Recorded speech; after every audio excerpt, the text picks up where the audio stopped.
sallallahu alaihi wasallam. Allahumma shalli ala sayyidina Muhammad wa ala ali sayyidina Muhammad.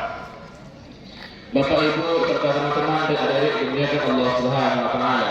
Tausiah tentang keutamaan berselawat kepada baginda Nabi Muhammad sallallahu alaihi wasallam. Salawat berasal dari kata salla yang artinya doa.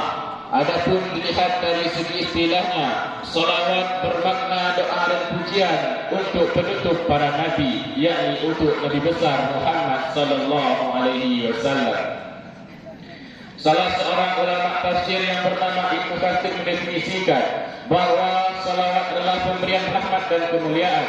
Jika diberikan oleh malaikat, itu artinya permohonan ampunan, dan jika diberikan oleh umatnya artinya doa agar beliau dilimpahi rahmat dan kemuliaan oleh Allah Subhanahu wa taala.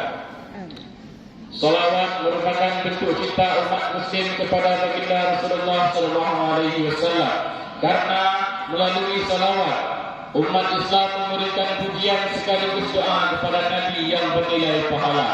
Jadi jangan memandang rendah berselawat kepada baginda Rasulullah sallallahu alaihi wasallam, karena selawat adalah bentuk komunikasi batin kita dengan Rasulullah sallallahu alaihi wasallam. Bapak Ibu serta teman-teman dan adik-adik yang dimuliakan Allah Subhanahu wa taala. Ada 5 keutamaan berselawat kepada baginda Rasulullah sallallahu alaihi wasallam. Keutamaan yang pertama, mengerjakan perintah Allah Subhanahu wa taala. Makna takwa dalam Islam adalah mengerjakan perintah Allah dan menjauhi semua larangan yang menjadi larangan Allah Subhanahu wa taala. Salah satu perintah yang disampaikan Allah adalah berselawat, sebagaimana firman Allah dalam Quran surah Al-Ahzab ayat 56 yang berbunyi, Innallaha wa malaikatahu yusalluna 'alan nabi ya ayyuhalladzina amanu sallu 'alaihi wa sallimu taslima. Sesungguhnya Allah dan malaikat-malaikatnya berselawat untuk Nabi. Hai orang-orang yang beriman, berselawatlah kamu untuk Nabi dan ucapkanlah salam penghormatan kepadanya. Quran surah Al-Ahzab ayat 56. Keutamaan yang kedua, bentuk cinta kita kepada Rasulullah sallallahu alaihi wasallam. Ketika kita mencintai Rasulullah sallallahu alaihi wasallam, ketika kita mencintai seseorang, maka pasti kita akan sering menyebut nama orang tersebut, baik itu kita sebutkan secara verbal maupun dalam hati kita. Begitu juga ketika kita sering menyebut nama baginda Rasulullah dengan pujian-pujian yang begitu agung, sebagaimana yang terkandung dalam salawat. Hal ini juga sejalan dengan para ulama yang tertulis dalam kitab Minhajus Sunnatin Nabawiyah dan kitab Rawdatul Muhibbin yang berbunyi, barang siapa yang mencintai sesuatu, maka dia akan sering menyebut namanya.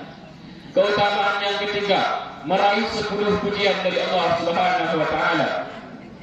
Dengan mengerjakan amalan ini, kita akan mendapatkan 10 imbalan yang sangat besar dari Allah Subhanahu wa taala, sebagaimana yang terdapat dalam sebuah hadis, barang siapa yang bersalawat kepadaku sekali, maka Allah akan bersalawat kepadanya 10 kali. Hadis riwayat Muslim, Abu Daud dan Tirmizi. Bapak Ibu serta teman-teman dan adik-adik dimuliakan Allah Subhanahu wa taala. Keutamaan yang keempat, sarana untuk mempercepat terkabulnya doa. Ada beberapa sunnah yang dilakukan ketika berdoa.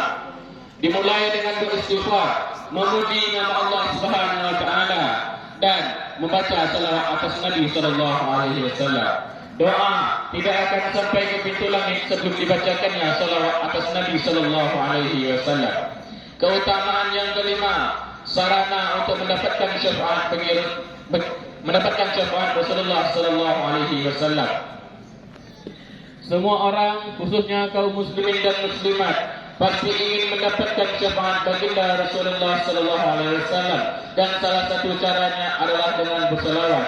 Sebagaimana hadis Nabi sallallahu alaihi wasallam, barang siapa yang berselawat kepadaku 10 kali di pagi hari dan 10 kali di sore hari, maka dia akan mendapatkan syafaatku pada hari kiamat nanti. Hadis riwayat At-Tabrani. Bapak Ibu serta teman-teman dan adik dimuliakan Allah Subhanahu wa taala. Selain 5 keutamaan, ada pula 5 manfaat kita berselawat kepada baginda Rasulullah sallallahu alaihi wasallam. Manfaat yang pertama, mendekatkan diri kita kepada Allah Subhanahu wa taala. Membaca selawat mendekatkan diri kita kepada Allah Subhanahu wa taala. Dengan membaca selawat kita mengingat Nabi Muhammad sallallahu alaihi wasallam, dan dengan membaca selawat pula kita mengingat Allah Subhanahu wa taala. Manfaat interaksi kurang sebagai mendapatkan kedamaian hati, dan manfaat yang kelima adalah keberkahan Allah Subhanahu wa taala. Bapak Ibu serta teman-teman yang ada di sini Allah Subhanahu wa taala. Untuk itu, marilah secara bersama-sama dan senantiasa kita berselawat Kepada baginda Rasulullah sallallahu alaihi wasallam dengan mengucapkan Allahumma shalli ala sayyidina Muhammad wa ala ali sayyidina Muhammad. Semoga kita dengan senantiasa membaca